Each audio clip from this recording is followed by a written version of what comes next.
Bienvenidos chicos y chicas a una nueva clase de lenguaje preuniversitario popular Antumapu. Ya saben, espero como siempre harta participación, somos poquitos hoy día, así que vamos a llenar el chat con todas nuestras dudas, comentarios, respuestas, para que la clase sea bien movida. Para partir, ¿qué ánimo tenemos en la escala del Pancho Saavedra?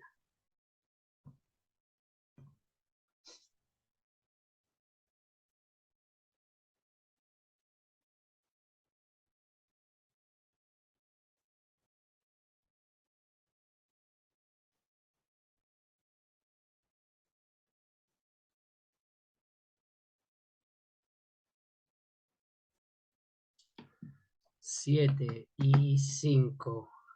Ánimo chiquillos y chiquillas, ánimo Javi, ánimo Agustín, que nos queda muy poco. Vamos con todo nomás. Hoy día chicos y chicas vamos a comenzar con ejercicios sobre la materia de la última clase que fue el género narrativo. Bien, dentro del género narrativo hubieron algunos cambios como les comenté la clase pasada, se quitó todo lo de los poemas y género dramático, simplemente nos quedamos con los cuentos y novelas. Dentro de esto habían cuatro o cinco grandes componentes de todos los textos narrativos, que eran los personajes, personas o personajes que realizan acciones, las acciones, en un determinado contexto sociocultural espacial, que es el contexto situacional, y por último, el elemento del narrador. Si es que el narrador le daba la palabra directamente a los personajes o el narrador decía lo que dijo el personaje, son básicamente las grandes componentes del texto narrativo. De todas maneras, creo que usted estaba en la clase pasada, pero si es que no estuvieron, péguenle una miradita ahí en el YouTube, que está, pueden llegar al link obviamente por la clase digital en Ucursos. Entonces, hoy día vamos a partir de inmediato con ejercicios sobre esta materia. Vamos con el primer texto. Este texto es un fragmento de Recuerdos del Pasado, escrito por Vicente Pérez Rosales. Y nos señalan aquí las preguntas antes de leer el texto. De todas maneras, yo quiero poner el texto un segundito, simplemente para que veamos que es una típica estructura con párrafos normales. No se ve mucha presencia de diálogo, pero sí hay algunos comentarios de los personajes directamente. Así que es un texto con 6 párrafos, un texto bastante breve. ¿Cuáles van a ser las preguntas de este texto?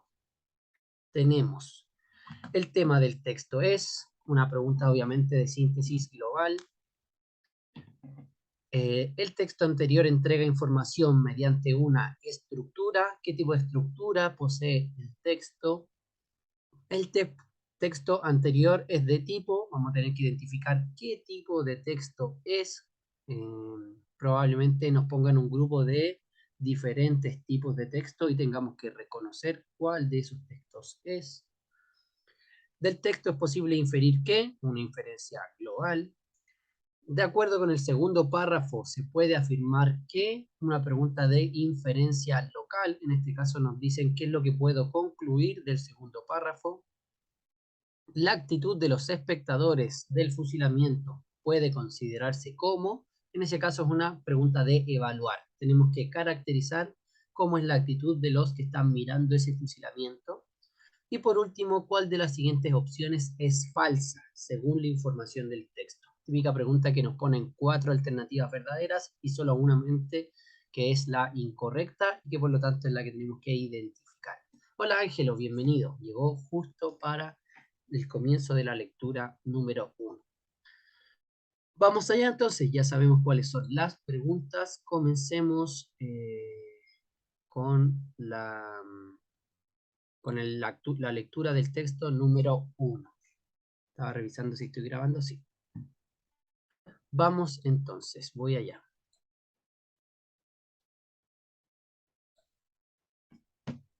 Entonces, esto es Recuerdos del Pasado, perdón, por Vicente Pérez Rosales, un fragmento. Un instante después, y en medio del más sepulcral silencio, asidos de las manos, aparecieron bajo el portal de la cárcel, rodeados de bayonetas, las dos ilustres víctimas, Luis y Juan José Carrera, a los cuales, en más felices años, debí tantos cariños cuando, unidos a José Miguel, confiaban amistosos a mi madre y a sus temores y a sus esperanzas sobre la futura suerte de la patria o ya sus frecuentes y locas aventuras. Precedidos por 4 soldados y seguidos por un piquete de fusileros, grillos en los pies, cabeza desnuda y un sacerdote a cada lado, atravesaron con dificultoso paso el corto trecho que mediaba entre la cárcel y los banquillos. El semblante de los dos hermanos estaba pálido, el ademán del adamado Luis tranquilo, el de Juan José convulso, y parecía que aquellos desgraciados tenían mucho que confiarse antes de morir, pues no cesaron un solo instante de hablarse a media voz, hasta que, llegados al término de aquella fatal jornada, fue preciso que los sacerdotes les dijesen algo que no oí, para que después de un estremecimiento involuntario se volviesen a ellos, les diesen las gracias y estrechasen con efusión contra el corazón un crucifijo que besaron enseguida respetuosos. Sentáronse resignados y como agobiados por el cansancio, y suplicando al que hacía de verdugo que no les vendase los ojos. Luis se echó a la cara su pañuelo y exclamó: esto será bastante. Mas no le fue concedida esta última merced. Vendada pues la vista, lista y en acecho la mira de los fusiles, ya comenzaban a desviarse los sacerdotes, esforzando la voz del último consuelo, cuando de repente, y como movidos por un solo resorte, en medio del espanto de un público sobrecogido, se levantaron los dos hermanos, arrojaron la venda y lanzándose el uno en los brazos del otro, mudos y convulsos, permanecieron así medio minuto. Era el último adiós que daban juntos al hermano, a la vida y a la patria. Nunca he podido borrar de mi memoria la terrible impresión que dejó en mi alma esa solemne, muda e inesperada protesta contra las atrocidades, hasta ahora interminables, del titulado ser más perfecto de la creación, el hombre. Vueltos por mano del verdugo a su funesto asiento, entre el humo de una sola descarga, volaron las almas de aquellos desdichados hacia el cielo. Luis cayó sin movimiento hacia adelante. Juan José bamboleó un instante sobre el banquillo y, articulando algunas palabras que la emoción no me permitió oír, se desplomó después.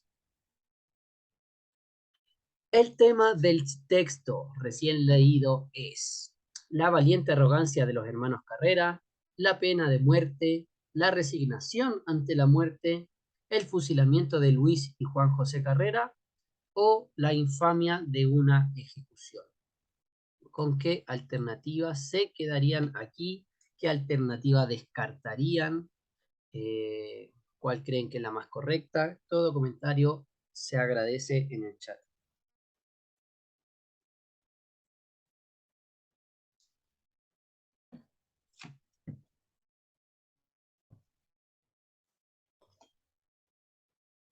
Como siempre, la clase ya está en un curso por si quieren bajarla, volver a la lectura. Ángelo se queda con la E, la infamia de una ejecución. Gracias, Ángelo.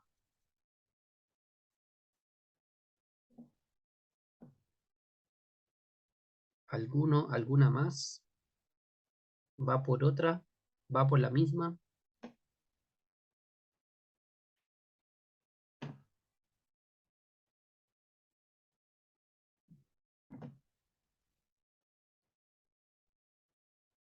También la E, dice la Javi. La infamia de una ejecución.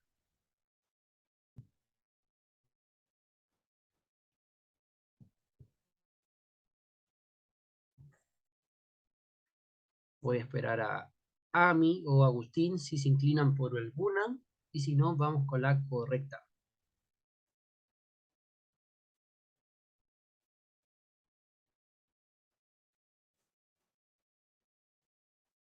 Ami también se queda con la alternativa E.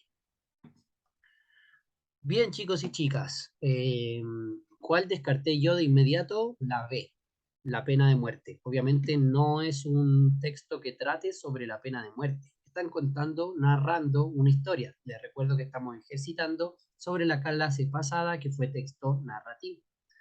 En este caso, yo me quedo más con la alternativa D. Porque la correcta es la alternativa D y no la alternativa E. Básicamente por la palabra infamia. Cuando hablamos de algo, de la infamia de una ejecución, nos referimos a algo que es muy infame, a algo que es eh, poco bondadoso, por decirlo de una forma. Algo infame, algo muy cruel y a veces injusto. Eh, Sabemos que estos hermanos eran unos grandes luchadores por la independencia de Chile. Sin embargo, para la justicia de esa época, asesinar a las personas que combatían a la corona del rey era lo lógico, era lo que había que hacer, ¿ya?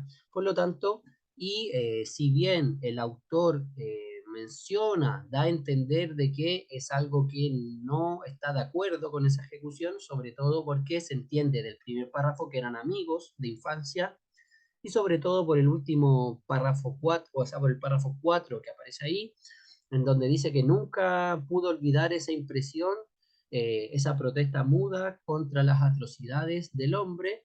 Sí, parece algo infame, pero la verdad es que el texto en su gran mayoría lo que está haciendo es describir cómo fue el fusilamiento de Luis y Juan José Carrera. Obviamente hay algunos párrafos que nos hacen pensar de que el autor no está de acuerdo y quizás que sí encuentre infame esta situación, esta ejecución. Pero como siempre es una cuestión de cantidad. Si vemos la cantidad de párrafos, ¿cuántos párrafos hablan de un suceso infame? Yo diría que básicamente solo el párrafo 4. Es el único que, tal vez el 3 un poco porque quieren que no les venden los ojos y no los dejan como mirar a los que lo matan, no los dejan permanecer sin la venda, como que los obligan a poner la venda.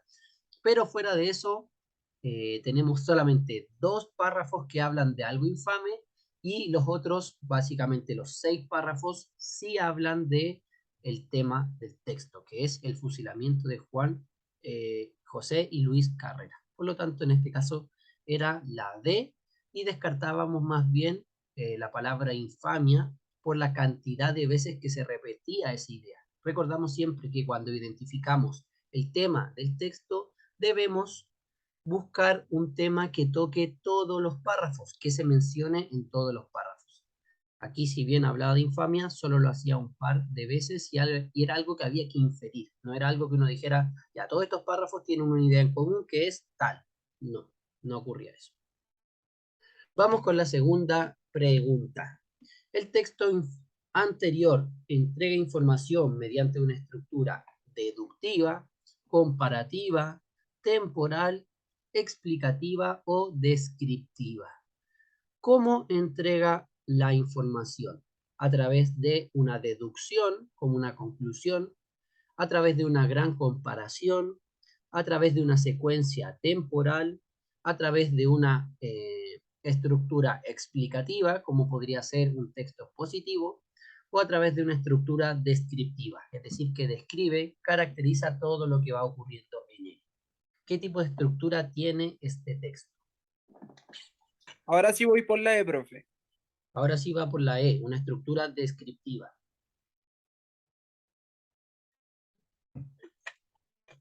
Descriptiva sería que a lo largo de todo el texto nos describen las características de personas o personajes o de paisajes, objetos o cosas así. Básicamente una descripción es una enumeración de muchas características para generar una imagen visual de algo. Esa es una descripción. En este texto, como yo les mencionaba, estamos hablando más bien de una narración. ¿Cuáles eran los elementos que poseían la narración? La narración tenía, como les mencioné al inicio, y como mencionamos en la clase pasada, los elementos típicos de la narración son 4. El narrador que parte relatando el contexto en el que ocurren las cosas, un mundo mágico, un mundo real, un mundo futurista, que sería el contexto, la situación comunicativa, la presencia de personas o personajes que realizan acciones una tras otra a lo largo del tiempo. Por ahí está la clave, chicos y chicas. Cuando hablamos de una narración, siempre hablamos de una serie de acciones que se realizan a lo largo del tiempo. Ahí ya les di un poquito la clave.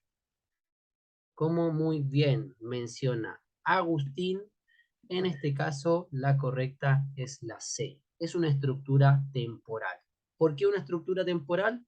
Porque ese es el elemento típico de las narraciones. Las narraciones siempre nos van contando una secuencia de acciones que son realizadas por los personajes en un determinado contexto histórico. Siempre las narraciones son una secuencia de acciones que realizan los personajes. El personaje, y como lo vimos en la clase de género narrativo, no sé, por ejemplo, el personaje vive tranquilamente en su pantano. Acción número 1. Es como el chiste de los actos, como el chiste de los actos que te decían acto 1, acto 2, acto 3. Funciona igual la estructura de narrativa. Es una secuencia de acciones. Por lo tanto, no sé, acto 1, el personaje vive feliz en su pantano. Acto 2, llegan todos los personajes del cuento a invadir su pantano.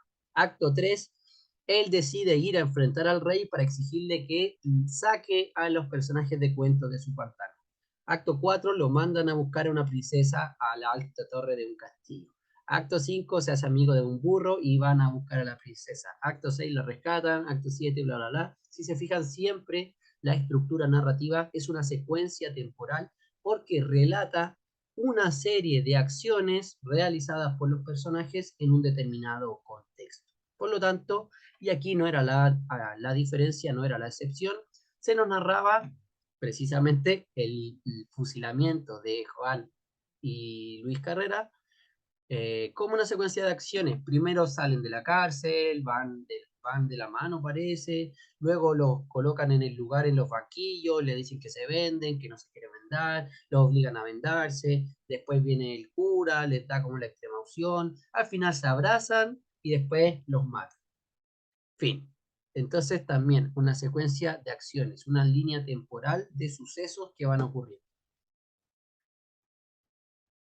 Esta sí que ya deberían saberla.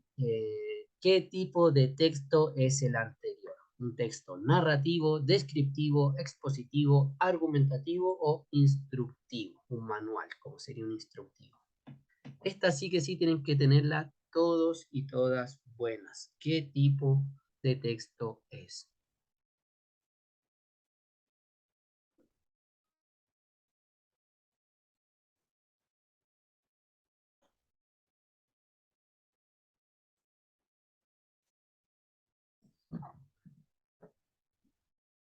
Ya tenemos una respuesta en el chat. ¿Qué tipo de texto corresponde? ¿Qué tipo de texto estamos ejercitando?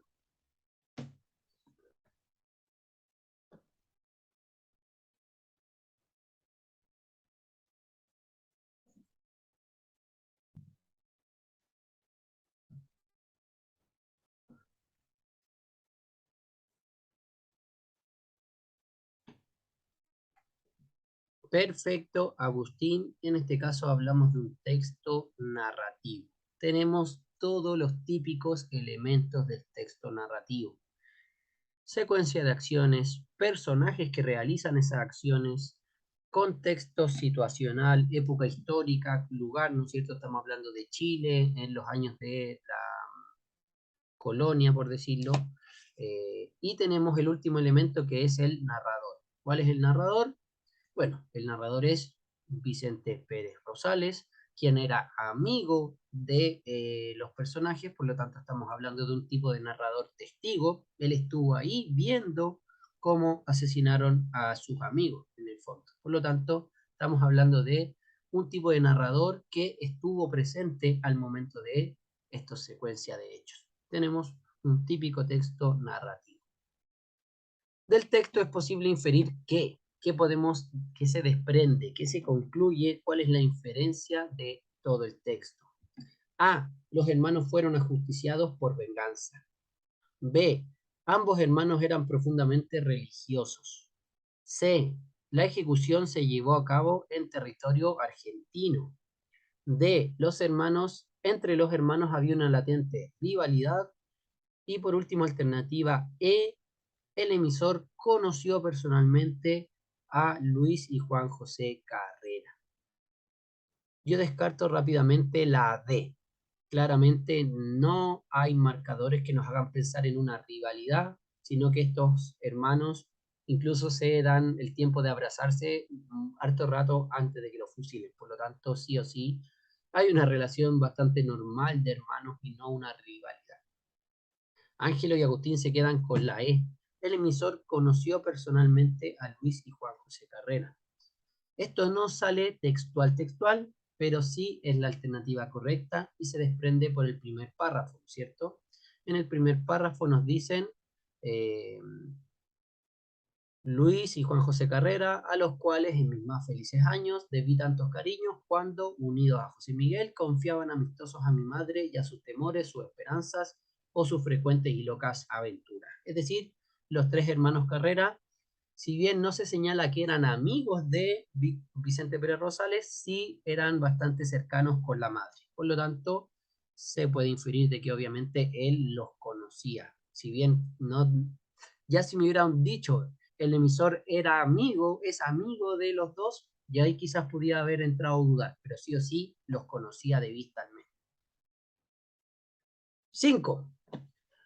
Otra cosa, estos tipos de ejercicios los hemos mantenido ya que son súper buenos porque mantienen la típica estructura de ir revisando qué alternativa es verdadera y cuál no. Pero este tipo de preguntas 1, 2 y 3, o solo 1, solo 2, solo 1 y 2, ya no van a estar en la prueba, ¿ya? Van a existir el mismo tipo de preguntas pero con una sola frase y nos van a decir si es verdadero o falso, por ejemplo. O en vez de ponernos estas tres frases, nos van a decir cuál es la frase que se puede afirmar, nos colocan tres falsas y una que es verdadera. Pero este tipo de preguntas de solo uno, solo dos, ya no va a haber en la prueba, ¿ya? Por si acaso, solo por si acaso. Entonces, pregunta 5. De acuerdo con el segundo párrafo, se puede afirmar que, ¿qué cosas se pueden decir respecto de la información del segundo párrafo? Ambos hermanos afrontaron su destino con igual actitud. Los sacerdotes tranquilizaron relativamente a Luis y Juan José. Y por último, el fusilamiento se efectuó en medio de severas medidas de seguridad. Voy a leer rápidamente el párrafo 2 y volvemos a comprobar si es solo 1, solo 2, 1 y 2, bla. Entonces, párrafo 2. Precedido por 4 soldados y seguidos por un piquete de fusileros, grillos en los pies, cabeza desnuda y un sacerdote a cada lado, atravesaron con dificultoso paso el corto trecho que mediaba entre la cárcel y los banquillos. El semblante de los dos hermanos estaba pálido, el ademán del adamado Luis tranquilo, el de Juan José convulso, y parecía que aquellos desgraciados tenían mucho que confiarse antes de morir, pues no cesaron un solo instante de hablarse a media voz, hasta que, llegados al término de aquella fatal jornada, fue preciso que los sacerdotes les dijesen algo que no oí, para que después de un estremecimiento involuntario se volviesen a ellos, les diesen las gracias y estrechasen con efusión contra el corazón un crucifijo que besaron enseguida respetuosos. Ese es el párrafo 2. ¿Qué podemos desprender? ¿Qué se puede afirmar de ese párrafo? Ambos hermanos afrontaron su destino con igual actitud. Esa Yo voy sería por la... la E, profe. Ángelo sería por la E. Ambos hermanos afrontaron su destino con igual actitud. Ángelo dice que sí. Los sacerdotes tranquilizaron relativamente a Luis y Juan José. Esa sería la 2. Y la número 3, el fusilamiento se efectuó en medio de severas medidas de seguridad. De las tres frases, yo creo que la más fácil es precisamente la número 3, cuando nos dicen que llegaron engrillados con 4 guardias al frente y otro fusil para fusilar atrás. Obviamente las medidas de seguridad eran muy grandes. ¿Cuál es la pillería de esta trampa? ¿Dónde está el esa palabrita que nos descarta una y que nos obliga a elegir otra. ¿Los sacerdotes tranquilizaron relativamente a Luis y Juan José? Sí, eso se dice que ya estaban hablando, pero que al final se acercaron los sacerdotes como para decirles como ya se acabó la cháchara, viene el momento final. Por lo tanto, sí podemos pensar de que los sacerdotes tranquilizaron relativamente a Luis y Juan José. ¿Dónde está la pillería? Precisamente en la frase 1. Ambos hermanos afrontaron su destino con igual actitud. Y aquí me inclino a decir que no. No podemos decir de que los dos hermanos afrontaron con igual su destino con igual actitud. ¿Por qué? Según yo, no afrontaron con el mismo destino, por lo que dice al principio. Si bien dice que ambos estaban pálidos, lo que nos hace pensar al tiro que sí, estaban iguales, nos dice después, el semblante de los dos hermanos estaba pálido, ambos estaban pálidos. El ademán, es decir, la actitud del adamado Luis, es decir, Luis era un poco femenino, por decirlo, eso quiere decir adamado, la actitud de Luis era tranquila. El ademán de Juan José convulso, es decir, nervioso. A pesar de que ambos estaban pálidos, uno estaba tranquilo y el otro estaba nervioso. Por lo tanto, nos quedamos con la alternativa que es solo 2 y 3. En este caso, la alternativa correcta era la D. Los dos hermanos, si bien estaban los dos pálidos, uno estaba tranquilo y el otro estaba nervioso. Por lo tanto, descartamos la 1, nos quedamos con solo 2 y 3. Vamos con la siguiente. La actitud de los espectadores, de los que estaban mirando el fusilamiento, puede considerarse como fría e indiferente, teñida de fervor religioso, hostil con los ajusticiados, temerosa y desapasionada, o respetuosa y conmovida. ¿Con cuál alternativa se quedarían aquí respecto a cómo se ven los espectadores del fusilamiento?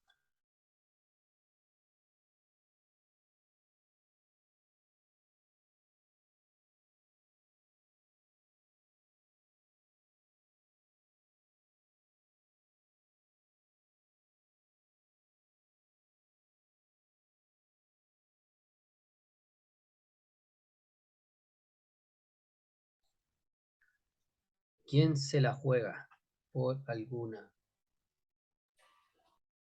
¿Con cuál se quedarían? ¿Cómo es la actitud de los espectadores? No sabemos de todos los espectadores, obviamente nos apoyamos en la voz del narrador, que estaba presente ahí, estaba con un narrador testigo de todo. La E de nuevo, entonces. Ángelo se queda con la E de nuevo. Una actitud respetuosa y conmovida. Sí, porque la verdad es que del resto de los espectadores nos dicen los espectadores, pero la verdad es que recibimos la actitud, las impresiones de solo uno, que sería el emisor del texto, que corresponde con el autor real del texto, que es precisamente Vicente Pérez Rosales. Y me devuelvo simplemente para confirmar que es la E. ¿Por qué es la E? Porque, y básicamente el apoyo está aquí. ¿Dónde está la marca textual para elegir la alternativa E? En el último párrafo. Nos dice que Juan José bamboleó un instante sobre el banquillo y articulando algunas palabras que la emoción no me permitió oír, se desplomó después. Es decir, el mismo Vicente Pérez Rosales dice que estaba emocionado, dice estar emocionado y básicamente eso, no nos dice mucho más. Por lo tanto, sí, la alternativa sería la E, una actitud respetuosa y conmovida. Respetuosa y conmovida. ¿Dónde está lo de respetuoso? Sobre todo, a ver dónde está. Eh,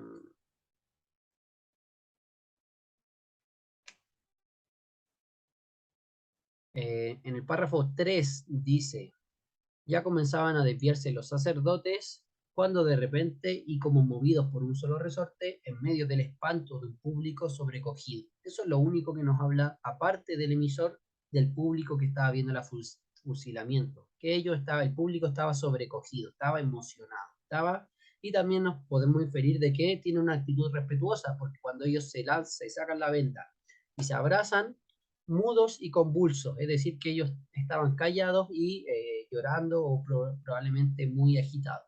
Pero nos dicen que estaban todos mudos y que el resto permaneció así durante medio minuto. Por lo tanto, sí se notaba una suerte de respeto hacia sus últimos instantes. Vamos con la pregunta 7. ¿Cuál de las siguientes opciones es falsa según la información del texto? ¿Cuál de estas frases no podemos apoyarla por ningún lado según lo que se lee? O incluso a veces sale lo contrario en el texto. Tenemos A. El fusilamiento se efectuó sin concesiones para los hermanos. B. Ambos hermanos se comunicaron entre sí hasta sus últimos momentos. C. Luis y Juan José Carrera enfrentaron la muerte abrazados. D. La religiosidad estuvo presente durante el fusilamiento. O alternativa E. Ambos hermanos fueron amigos de la madre del emisor. No está tan difícil esta pregunta, encuentro.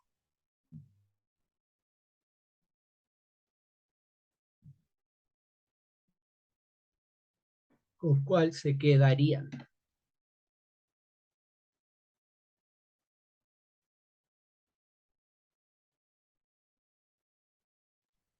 Profe, concesiones, ¿qué significa?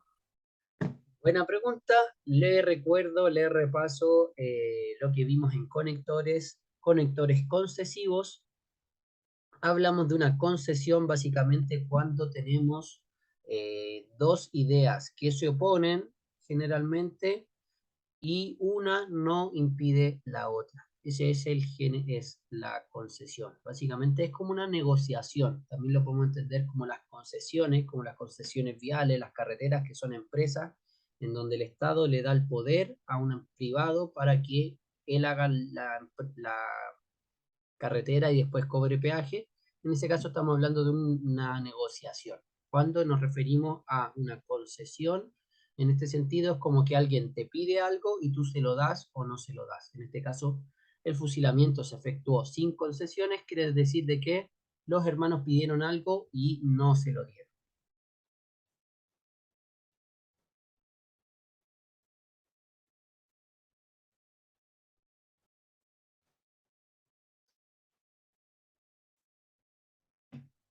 Eso obviamente hace relación al tema de la venta, ¿no? De que los hermanos pidieron que no los vendaran y le dijeron, no, vendados igual.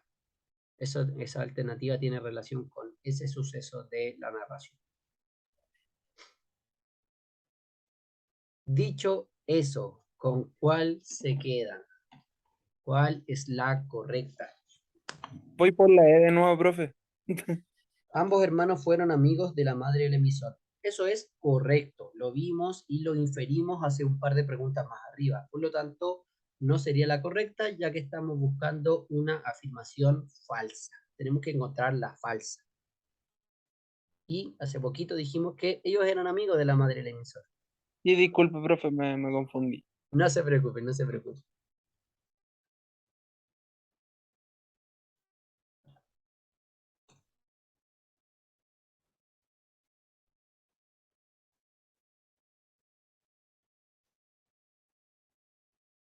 Bien, Agustín ya me respondió. ¿Qué dicen los tres demás?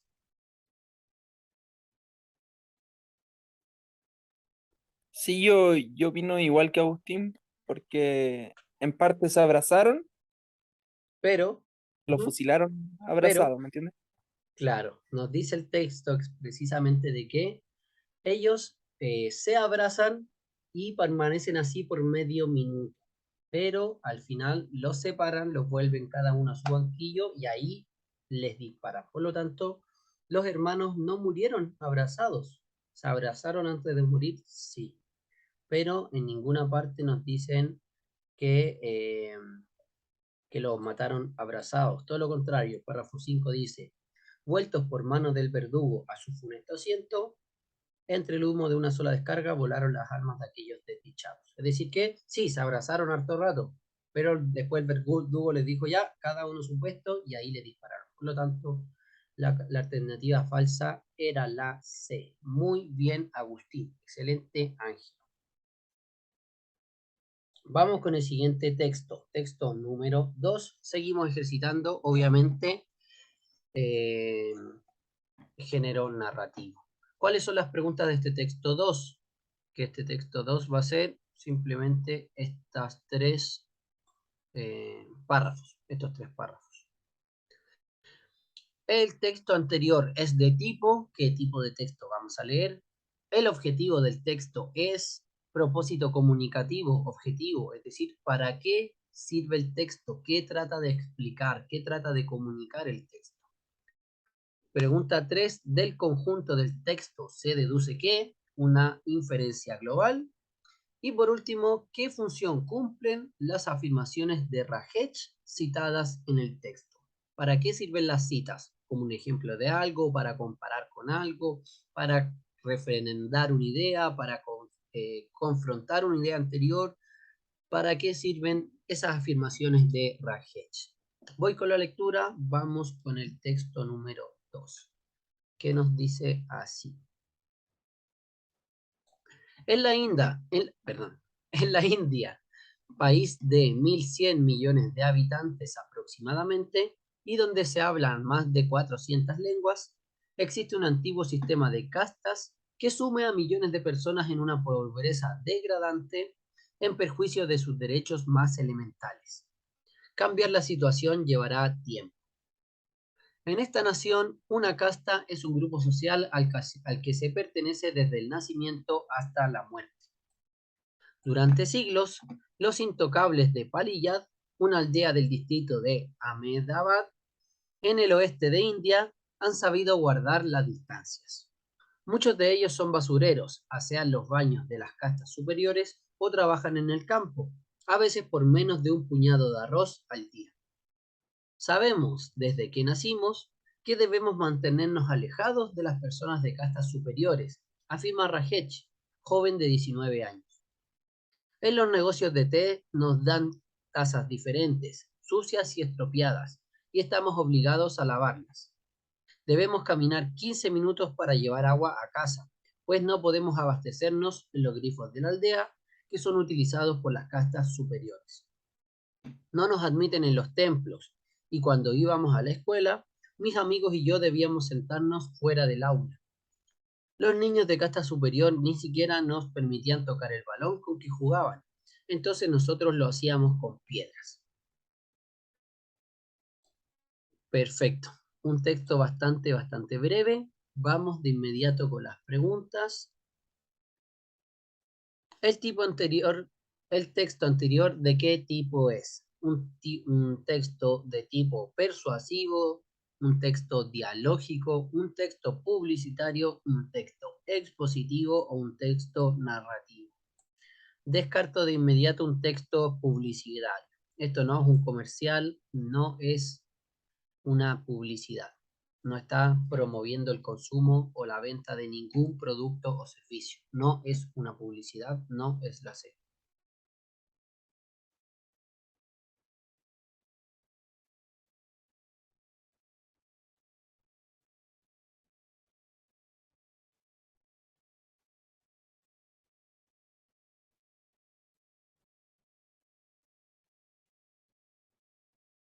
Ángelo va con la D, un texto expositivo.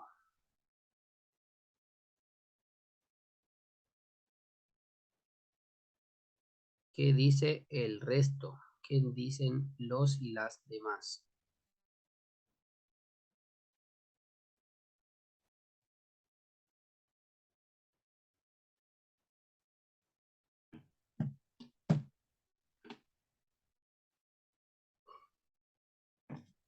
¿Alguien más? ¿Uno más?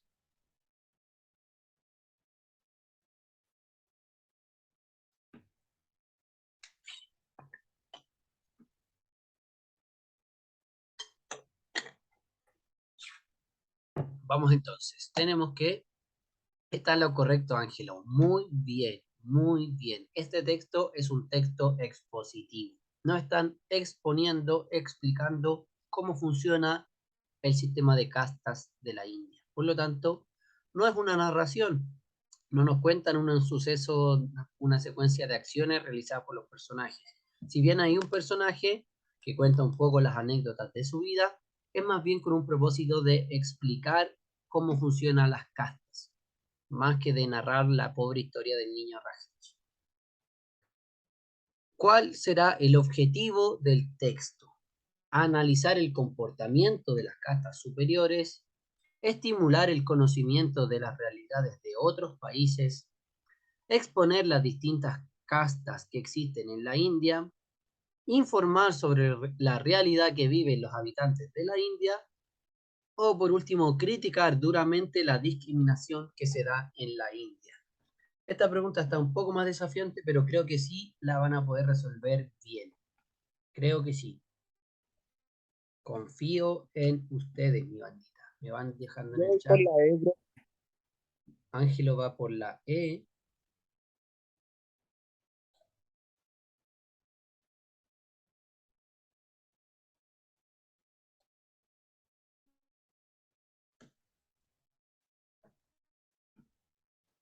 Ángelo se queda con la E. ¿Alguna otra respuesta?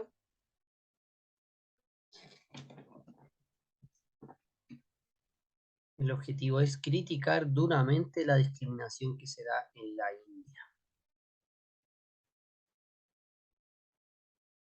Recordemos que el texto expositivo generalmente no tiende a manifestar opiniones, simplemente busca informar, exponer alguna situación, algún tipo de Bueno, conocimiento. profe. Entonces me cambio a la C. Entonces se cambia a la C, exponer las distintas castas que existen en la India. Por ahí va mejor, porque si bien el texto dice que se va a demorar en cambiar la situación y habla un poco de que son injustas o que atenta contra los derechos fundamentales. Más que criticar duramente, yo no siento que esté criticando diciendo como el sistema de castas es lo peor, hay que cambiarlo, no podemos seguir manteniendo un sistema así de desigual. No está criticando duramente. Más encima, la alternativa nos habla de la discriminación. Ni siquiera tiene que ver eh, con sectorización económica o con movilidad social, como le dicen ahora. La discriminación es un tema mucho más amplio que abarca desde discriminación por la raza, género, edad, orientación sexual. Aquí están hablando de pobreza y riqueza, nada más. Por lo tanto, la alternativa E es mucho más grande de lo que vimos en este pequeño párrafo, en este pequeño texto. De verdad estaríamos más bien entre la C o la D. Yo siento que esas son las dos alternativas más correctas. Lamentablemente la correcta es la D. El objetivo del texto es informar sobre la realidad que viven los habitantes de la India. ¿Por qué no es la C? Si estaba bastante parecida, ¿por qué no es la C? Porque la verdad es que en el texto se nos explican con suerte dos castas a lo más. La casta pobre y se diferencia de la casta rica, pero probablemente debe haber otras castas además de esa. Así que no nos exponen las distintas castas, nos exponen una sola, que es la casta pobre. Por lo tanto, la alternativa C nuevamente se queda grande y lo que busca el texto es informar de cómo vive la gente en India, sobre todo la gente pobre. Nos quedamos con la alternativa D, entonces. Vamos con la tercera. Del conjunto del texto se deduce ¿qué podemos inferir de forma global? A. Los habitantes de India justifican el sistema de castas. B. En India, una casta es un linaje muy antiguo. C. La sala de clases solo son para los niños de casta superior. D. Los habitantes de India pueden escoger la casta que deseen. Esa la descartamos de inmediato porque obviamente dice que uno nace con una casta y que lo va a mantener. Y Alternativa E, el sistema de castas es un factor de discriminación en India. ¿Qué podemos concluir del texto en general?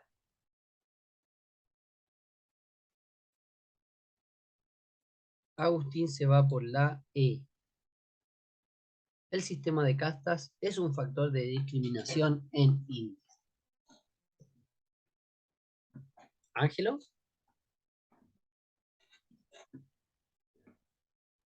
También puse la E en el chat. Perfecto, no la vi. Sorry. Sí, ahí está. Bueno. Perfecto. Excelente, chicos. La respuesta correcta era la E. El sistema de castas es un factor de discriminación en India. Esta frase cierra un poco la idea que yo les mencionaba arriba, cuando nos decía que las castas, aquí les decía, criticar duramente la discriminación que se da en la India, ahí estamos metiendo toda la discriminación dentro de las castas. Aquí la alternativa nos dice que el sistema de castas es uno de los factores de discriminación en India, porque también está la discriminación por género. Sabemos que muchas veces las mujeres tienen mucho menos derecho que los hombres, sean de castas ricas o de castas pobres. Por lo tanto, el sistema de casta es solo uno de los factores de discriminación. También discriminan a los niños, a los abuelos, etcétera, etcétera. ¿Cuál alternativa estaba buena? Quizás la alternativa A era pensable, como que si los habitantes viven así, básicamente lo están justificando. Pero por ahí se señala, sobre todo por la cita de Rajech, que a mucha gente no le gusta el sistema de casta. Por lo tanto, no podemos saber si lo justifican o no. Y la C salía muy textual, era demasiado textual, por lo tanto no es una conclusión, no es algo que se desprenda, que se deduzca. Vamos con la 4. ¿Qué función cumplen las afirmaciones de Rajech citadas en el texto? ¿Para qué nos colocan estas frases de Rajech? Ejemplifican la desigualdad generada por el sistema de castas. B. Aportan nuevos antecedentes sobre la desigualdad en India. C. Complementan la información con un aspecto diferente al tratado. D. Expresan la opinión generalizada de los afectados por el sistema de castas. O alternativa E. Divulgan la exigencia de cambios en el sistema social indio. Esta pregunta creo que también está fácil. ¿Qué dice el público? Yo voy por la A. Va por la A. Agustín también me pone la A. Perfecto, chicos. Exactamente para eso nos colocan las frases de Rajech. Como un ejemplo de lo que tienen que vivir la gente pobre. Se tienen que sentar afuera de la sala de clase, tienen que caminar 15 minutos para ir a buscar agua porque no pueden ocupar el grifo del pueblo. Entre otras, tienen que jugar con piedras porque no los dejan tocar la pelota. Por lo tanto, son ejemplos de la desigualdad que genera este sistema de castas. Precisamente para eso ocupan las citas, las declaraciones de Rajech. Muy bien. Vamos con el último texto. El texto número 3 va a tener las siguientes preguntas. En síntesis, el texto anterior trata sobre, básicamente, una pregunta de síntesis global. De acuerdo al texto, el mayor logro de Nobel fue, esa es una pregunta textual. Sabemos que cuando dice de acuerdo al texto, es simplemente identificar cuándo mencionan el logro más grande de Nobel y compararlo con la alternativa. La pregunta debería ser muy rápida y muy fácil. 3. A partir de la información entregada en el texto, es correcto afirmar que Nobel fue cuestionado por, es decir, una inferencia de qué fue lo que se le criticó a Nobel, qué fue por lo que fue cuestionado. 4. ¿Qué razones llevaron a Alfred Nobel a legar su fortuna a la Fundación Nobel? ¿Por qué regaló su fortuna a esa fundación? Y pregunta 5, el sexto párrafo del texto leído organiza la información. ¿Qué tipo de organización hay en el párrafo 6? Voy con la lectura entonces, chicos y chicas. Alfred Nobel fue un químico sueco que inventó la dinamita y fundó los premios que llevan su nombre. Aunque Nobel pasó gran parte de su juventud en San Petersburgo, Rusia, fue en Suecia donde se escuchó por primera vez de aquel extraño explosivo, la nitroglicerina. Comenzó a experimentar con ella y en 1863 consiguió controlar esta inestable, explosiva y temida sustancia mediante un detonador. En 1865 perfeccionó este sistema con un detonador de mercurio. Fue en 1867 cuando obtuvo su mayor logro al crear la dinamita, un explosivo plástico resultante de absorber la nitroglicerina en un material sólido poroso conocido como tierra de diatomeas. Esta innovación redujo los riesgos de las frecuentes explosiones accidentales de la nitroglicerina. Cabe destacar que una de estas explosiones habría destruido la fábrica de Nobel, matando a su propio hermano Emil y a otros 4 trabajadores. Esto provocó fuertes críticas contra Nobel y sus investigaciones. También en los negocios Alfred Nobel acertó al patentar todos sus inventos y fundar compañías para fabricarlos y comercializarlos desde 1865. Además de la ya mencionada dinamita, otros explosivos inventados por Nobel son la gelignita y la balistina. Sus productos fueron de enorme importancia para la construcción, la minería y la ingeniería, así como para la industria militar. Por todo ello, Nobel acumuló una enorme riqueza, pero también un cierto complejo de culpa por el mal y la destrucción que sus inventos causaron a la humanidad en los campos de batalla, puesto que el uso de estos explosivos aumentó considerablemente la mortandad y los daños a personas y bienes materiales en los conflictos bélicos. La combinación de ambas razones le llevó a legar su fortuna a la Fundación Nobel, creada en 1900 con el encargo de otorgar una serie de premios anuales a las personas que más hubieran hecho un beneficio a la humanidad en los ámbitos de la física, la química, la medicina, la literatura y la paz. Bonita historia llena de contradicciones, la de Alfred Nobel. En síntesis, el texto anterior trata sobre los explosivos, la dinamita, los premios Nobel, la nitroglicerina o sobre Alfred Nobel. ¿De qué trata el texto? ¿Cuál es ese tema que se abarca en todos los párrafos y no solo en algunos? Dígame, Ángel. La E, profe. La E, hoy día anda, anda muy la E. Agustín, ¿qué opina usted?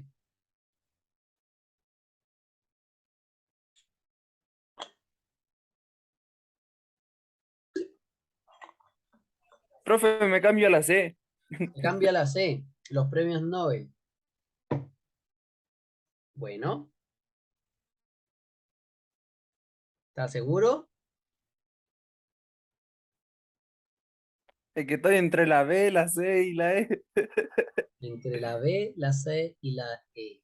¿La dinamita se menciona en todos los párrafos? No, la descartamos. Voy por Alfred Nobel. ¿Los premios Nobel se mencionan en todos los párrafos? No. En los primeros párrafos no se menciona. O sea, en el segundo creo que no. Por lo tanto, la correcta es la E. Si vemos el texto en su totalidad, siempre se menciona a Nobel en todos los párrafos. En todos los párrafos. Bueno, en el párrafo 3 no se menciona directamente a él, pero obviamente se dice cuál fue su mayor logro. Por lo tanto, todos los párrafos hablan de Alfred Nobel. Algunos de la dinamita, otros de la nitroglicerina, otros de los premios, pero todos están relacionados por un solo tema conductor, que es precisamente la vida y obra de Alfred Nobel. Vamos con la 2. De acuerdo al texto, el mayor logro de Nobel fue, esta pregunta sí que estaba ultra textual. ¿Cuál fue el mayor logro de Alfred Nobel. Convertir de nitroglicerina en gelignita y balistita, los premios que llevan su nombre, el perfeccionamiento de la nitroglicerina, la creación de un explosivo plástico o la creación de la Fundación Nobel. Esta sí que es ultra mega hipertextual. Es la D de la dinamita, ¿o no? Es la D de la dinamita. Si vamos al texto, sale muy textual. Fue en 1867 cuando obtuvo su mayor logro, al crear la dinamita, un explosivo plástico.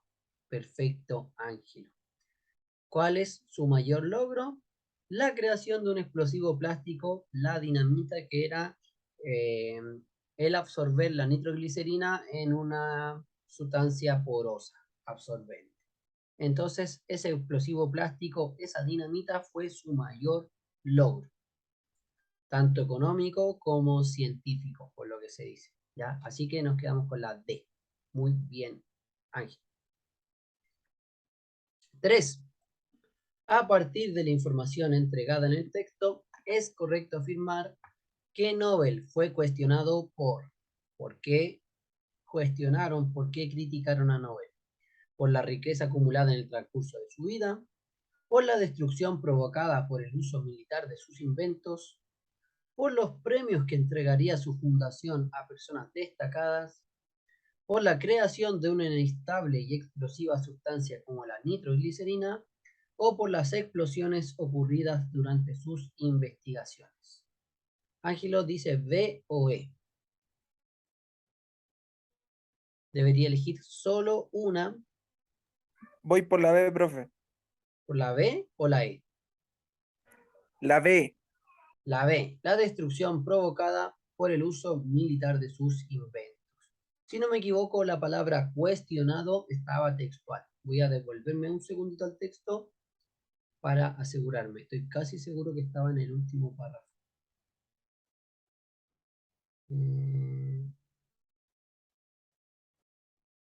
Miento, estaba en el cuarto párrafo.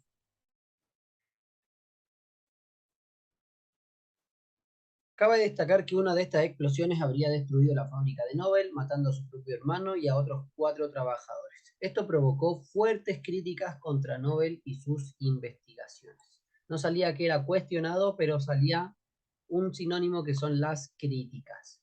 ¿Críticas por qué? Por las frecuentes explosiones accidentales de la nitroglicerina. Eso es por lo que se le criticó, por lo que se cuestionó. Por lo tanto, en este caso, eligió mal la pareja, se quedó con la B, pero era la E. Por las explosiones ocurridas durante sus investigaciones, fue cuestionado incluso al punto de que murió su hermano estudiando la que había descubierto él. Nuevamente era una pregunta bastante textual. Nos decía el encabezado de la pregunta: a partir de la información entregada en el texto, es correcto afirmar. Parece un encabezado de pregunta de inferencia, pero la verdad es que era una pregunta 100% textual. Quizás le ponen como pregunta de inferencia porque no sale cuestionado, sale criticado, pero es lo mismo. 4. ¿Qué razones llevaron a Alfred Nobel a legar su fortuna a la Fundación Nobel? 1. La acumulación de una enorme riqueza. 2. El sentimiento de culpa por el daño causado por sus inventos. Y 3. La importancia de sus productos para la minería y la ingeniería. ¿Cuál de estas razones hicieron que Nobel creara la Fundación Nobel y le diera plata a los descubrimientos científicos, matemáticos y de la paz? Y de la literatura, y de literatura también.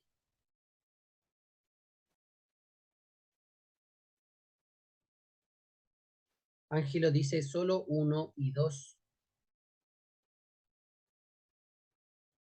Dejó afuera a 3, la importancia de sus productos para la minería y la ingeniería. La verdad es que la 3 es una explicación de la frase 1. ¿Por qué acumuló una enorme riqueza?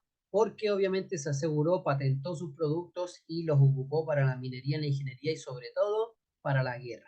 Eso le generó un sentimiento de culpa.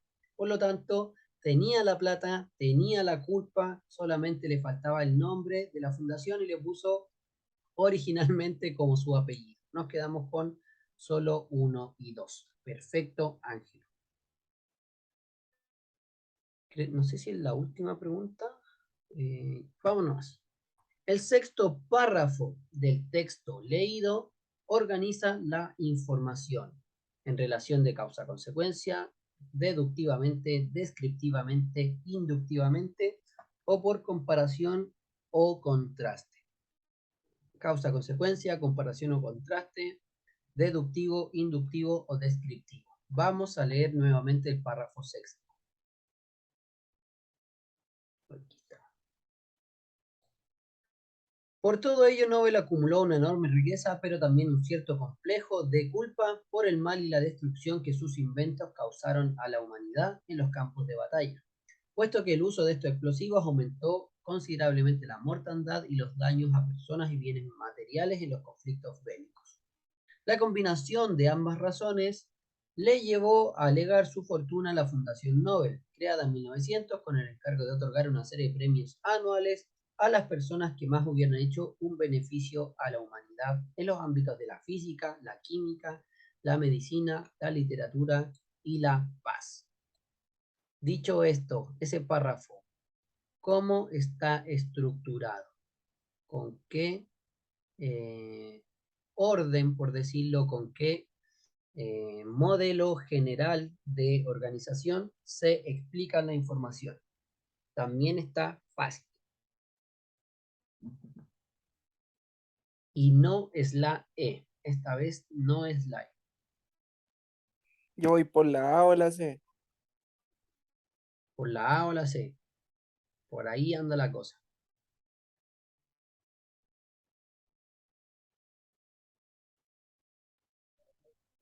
¿Cuál Voy de por las la dos? C.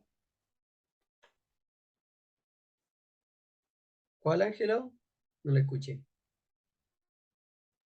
Voy por la C.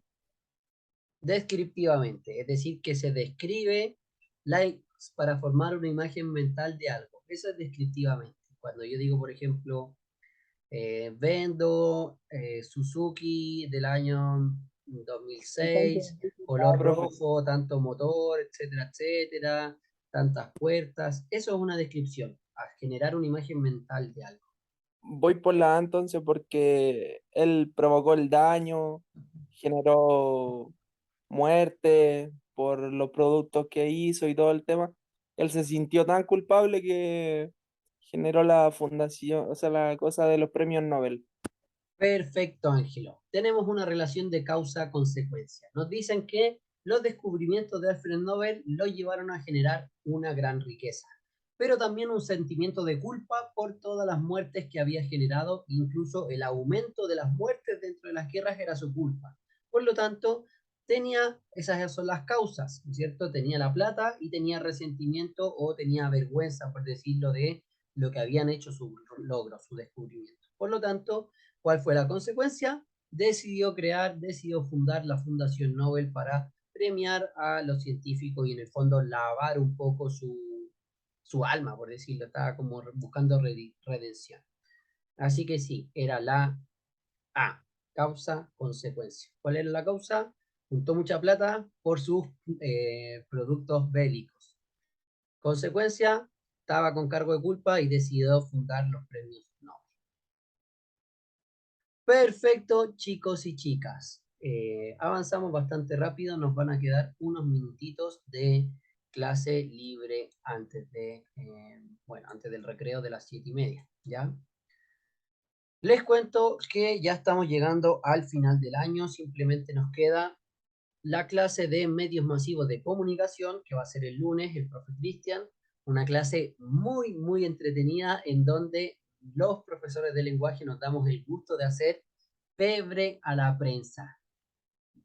No los pasamos, pero por donde no llega el sol, porque la verdad es que como te informan en la tele, la verdad es que es una fuente de desinformación. No vean tele, mi maldita, apague la tele, vivirá más seguro, vivirá más tranquilo, vivirá más feliz. Y luego de eso, ensayo final y terminamos el año. Nos quedan simplemente, yo diría, 2 o 3 clases. Una clase de los medios masivos de comunicación, que es una buenísima clase, les recomiendo no perdérsela el día lunes. Y luego 2 clases para hacer y revisar en un último ensayo.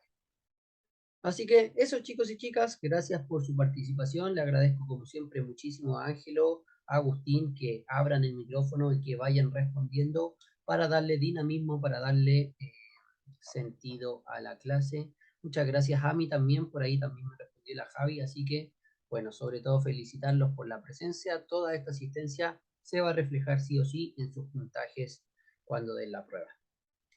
Eso, chicos y chicas, un gran abrazo, muchos cariños para todos, para todas, y nos vemos, no creo que el día lunes, pero sí el día miércoles. El día lunes, clase con el profe Cristian, de medios masivos de comunicación, y luego ya vamos con el cierre del año. Eso, mi banda, cuídense, un gusto verlos como siempre. Bueno el trabajo hoy día, así que avanzamos rápido, respondimos súper bien, así que gracias a usted, Ami, y gracias a todos y a todas. Les quedan unos 15 minutitos más libres antes del recreo a las 7:30, así que ahí para que descansen, aprovechen de hacer lo que tengan que hacer también. Y eso, nos vemos, cuídense mucho. No, profe, que esté bien. Igualmente, nos vemos, Agustín. Muchas gracias a todos y a todas. Chao, chao, Javi.